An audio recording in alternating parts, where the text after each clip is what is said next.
Hello साथियों, मैं हूं पंकज कुमार। स्वागत करता हूं आपका अंबेडकर मीडिया चैनल में। आज बात करूंगा बाबा साहब से जुड़े हुए कुछ अनसुने फैक्ट्स की, जो आपने शायद ही कहीं सुने होंगे, जिसे सुनकर और देखकर आप भी चौंक जाएंगे और हैरान हो जाओगे। आज के इस प्रोग्राम में आप यह जानोगे कि बाबा साहब अंबेडकर से जुड़े हुए वो कौन से फैक्ट्स है जो दुनिया भर के महानतम नेताओं से भी उन्हें अलग करते हैं।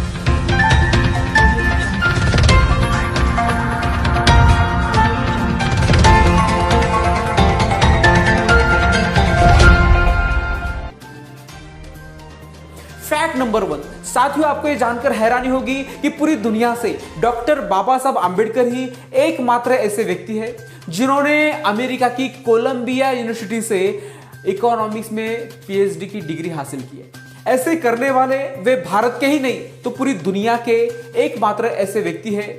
ये बात अपने आप में कितनी आश्चर्य करती है कि उन्हें भारत में हिंदू धर्म की जातिवादी व्यवस्था ने स्कूल के बाहर बैठाया, लेकिन इसे कुदरत का करिश्मा ही कहो कि वे स्कूल के बाहर पढ़कर भी अव्वल आते थे। और आज हम यह देखते हैं कि वह सिर्फ भारत से ही नहीं, दुनिया से अव्वल आते हैं। फैक्ट नंबर 2, साथियों, आपको यह जानकर हैरानी होगी कि भारत से ही नहीं तो पूरी दुनिया से बाबा साहब भी एकमात्र ऐसे व्यक्ति हैं जिनकी प्रतिमा को लंदन की म्यूजियम में कार्ल मार्क्स के साथ लगाई गई है। जी हाँ, कार्ल मार्क्स को दुनिया का सबसे ताकतवर नेता और प्रभावशाली नेता माना जाता है। फैक्ट नंबर 3, साथियों, आपने इतिहास में कई बार पढ़ा होगा कि शाहजहां ने अपने प्रेमिका मुमताज के लिए प्रेम के चलते एक ताजमहल बनाया था। लेकिन क्या आपने यह पढ़ा है कि किसी व्यक्ति ने अपने किताबों के लिए एक राजमहल बनाया? जी हाँ दोस्तों, बाबा साहब ही ऐसे एकमात्र व्यक्ति थे जिन्होंने अपने किताबों के लिए एक स्पेशल पूरा बंगला बनाया था, जिनका नाम उन्होंने राजगृह रखा था। आज भी यह राजगृह म्यूजियम के तौर पर मुंबई में स्थित है। साथियों, आपको यह जानकर हैरानी होगी, राजगृह में बाबा साहब आम्बेडकर की जो निजी लाइब्रेरी, जो निजी पुस्तकालय था, वो 50,000 से भी ज्यादा किताबों का था।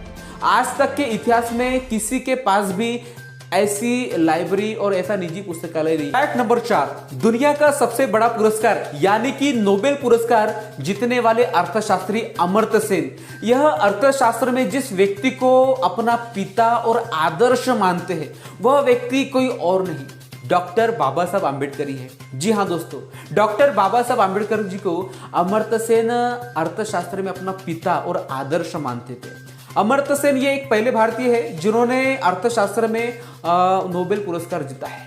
फैक्ट नंबर 5, भारत का राष्ट्रीय ध्वज में जो अशोक चक्र है, उस अशोक चक्र को तिरंगे पर जगह देने का काम जिस व्यक्ति ने किया है वह व्यक्ति भी डॉक्टर बाबा साहब आम्बेडकर ही थे। साथियों, सम्राट अशोक का शासन पूरे दुनिया में माना हुआ शासन है। सम्राट अशोक का जो साम्राज्य था वो पूरे एशिया से लेकर तो दक्षिण अफ्रीका तक फैला हुआ था, जिसके वजह से उनका साम्राज्य दुनिया का सबसे बड़ा और प्रभावशाली साम्राज्य माना जाता था, एक आदर्शवादी साम्राज्य माना जाता था। लेकिन भारत में गुलामी के चलते कई क्रूर शासक आए और उन्होंने सम्राट अशोक के सभी प्रतीक चिन्हों को नष्ट कर दिया था। लेकिन बाबा साहब अंबेडकर ने उन सम्राट अशोक के प्रतीक चिन्हों को, यानी भारत के आदर्श को न केवल जीवित किया बल्कि उसे कानूनन इस देश की राजमुद्रा भी बनाई। फैक्ट नंबर 6, सन 2000 में मध्य प्रदेश और बिहार के बेहतर विकास के लिए जिन 2 राज्यों का गठन किया गया वो भी बाबा साहब के बताए हुए तर्ज पर ही किया गया। जी हाँ दोस्तों, 50 साल पहले ही बाबा साहब ने मध्य प्रदेश और बिहार के बेहतरीन विकास के लिए यह बात कही थी, लेकिन राजनीति के चलते उस समय के नेताओं ने इसका विरोध किया और तब उनके इन बातों को नहीं माना गया, इस प्रस्ताव को ठुकराया गया।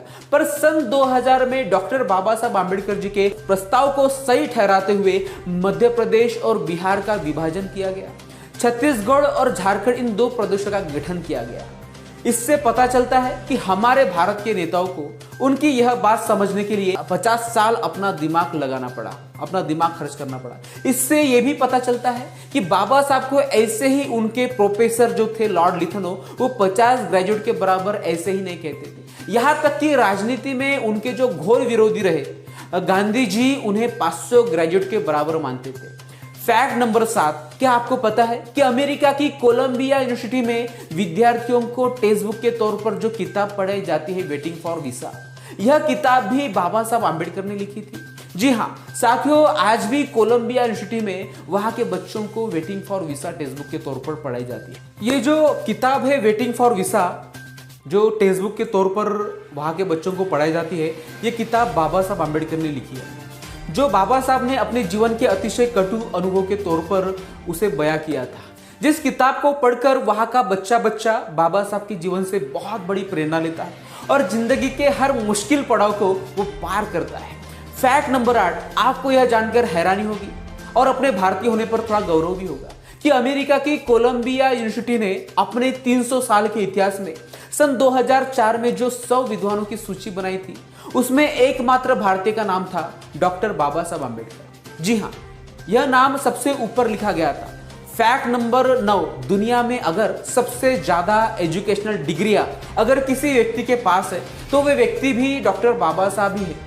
वो एकमात्र व्यक्ति है जिनके पास सबसे ज्यादा डिग्रियां हैं। जी हाँ, 32 डिग्रियां थी। और यह भी एक चौंका देने वाली बात है कि उनकी 64 विषयों में मास्टर की थी। वो पाली, हिंदी, संस्कृत, अंग्रेजी, French, German, Kannada, Gujarati, Persian, Marathi, ऐसे लगभग 14 भाषाओं पर उनका प्रभुत्व था। फैक्ट नंबर 10, पूरी दुनिया के लगभग सभी धर्मों का तुलनात्मक अभ्यास करने वाले अगर कोई व्यक्ति है तो वो बाबा साहब आम्बेडकर ही है, जिन्होंने सभी धर्म ग्रंथों का तुलनात्मक अध्ययन किया था। Fact number 11, London school of economics में 8 वर्ष में समाप्त होने वाली पढ़ाई को सिर्फ 2 वर्ष 4 महीनों में जिस विद्यार्थी ने पूरी की थी, वो विद्यार्थी कोई और नहीं डॉक्टर बाबा साहब आम्बेडकर ही थे, जिन्होंने इसके लिए प्रतिदिन 21 घंटे पढ़ाई की थी। फैक्ट नंबर 12, दुनिया के अंदर में आज तक के इतिहास में सबसे बड़ा धर्म परिवर्तन अगर किसी व्यक्ति ने किया है, किसी नेता ने किया है, और वो भी एक साथ, तो वो डॉक्टर बाबा साहब आम्बेडकर ही थे, जिन्होंने 14 अक्टूबर 1956 को अपने लगभग 7 लाख समर्थकों के साथ बौद्ध धर्म में परिवर्तन किया था, जिसे आज तक दुनिया का सबसे बड़ा धर्म परिवर्तन माना जाता है। यह धर्म परिवर्तन हिंदू धर्म से बौद्ध धर्म में हुआ था। फैक्ट नंबर 13, विश्व में अब तक अगर किसी व्यक्ति पर सबसे ज्यादा गीत गाए गए हो तो वो व्यक्ति भी डॉक्टर बाबा साहब आम्बेडकर ही, जिन पर सबसे ज्यादा गीत ही नहीं तो सबसे ज्यादा किताबें भी लिखी गई है। फैक्ट नंबर 14, दुनिया में अगर बुद्ध के बाद अगर किसी को आधुनिक बुद्ध कहा जाता है तो वो डॉक्टर बाबा साहब आम्बेडकर ही है, जिन्हें बौद्ध धर्म के महान धर्मगुरु और भिक्षु चंद्रमणि महाथिरो ने आधुनिक बुद्ध और बोधिसत्व कहा है। फैक्ट नंबर 15, विश्व में अगर किसी नेता के सबसे ज्यादा स्टैचू होंगे तो वो नेता कोई और नहीं डॉक्टर बाबा साहब आम्बेडकर ही है, जिनके स्टैचू सिर्फ भारत देश में ही नहीं तो दुनिया भर के अलग अलग देशों में भी है। हाल ही में जापान में भी उनका स्टैचू लगाया गया है। फैक्ट नंबर 16, दुनिया में अगर किसी नेता की जयंती को सबसे ज्यादा और लंबे समय तक मनाई जाती है तो वो डॉक्टर बाबा साहब आम्बेडकर ही है, जिनकी जयंती सिर्फ भारत में ही नहीं तो लगभग दुनिया के 35 देशों में मनाई जाती है, जिसमें London, America, Africa, Korea, Dubai, Singapore, Malaysia, Cambodia, Pakistan, Sri Lanka, Myanmar, China आदि तरह के देश शुमार है। फैक्ट नंबर 17, दुनिया के अंदर में लगभग 5000 सालों से चली आ रही जातिवादी गुलामी को अपने अकेले के दम पर अगर किसी ने खत्म किया है लगभग 30 सालों में, यानी सबसे कम सालों में अगर किसी ने खत्म किया है तो वो वॉरियर है डॉक्टर बाबा साहब आम्बेडकर।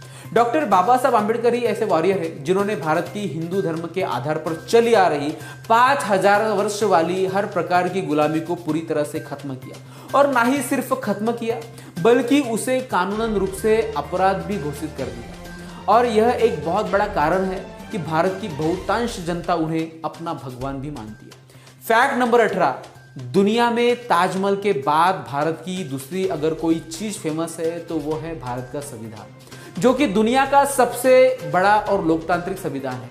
और इस संविधान के रचयिता जो थे वो डॉक्टर बाबा साहब आम्बेडकर ही, जिन्होंने काफी कम समय में इसे लिखा था। फैक्ट नंबर 19, दुनिया के अंदर अगर किसी नेता के नाम पर अनेक राजनीतिक पार्टियां और संगठन है तो वो नेता भी डॉक्टर बाबा साहब आम्बेडकर ही है, जिनके नाम पर एक नहीं तो कई सारे राजनीतिक पार्टियां और संगठन है।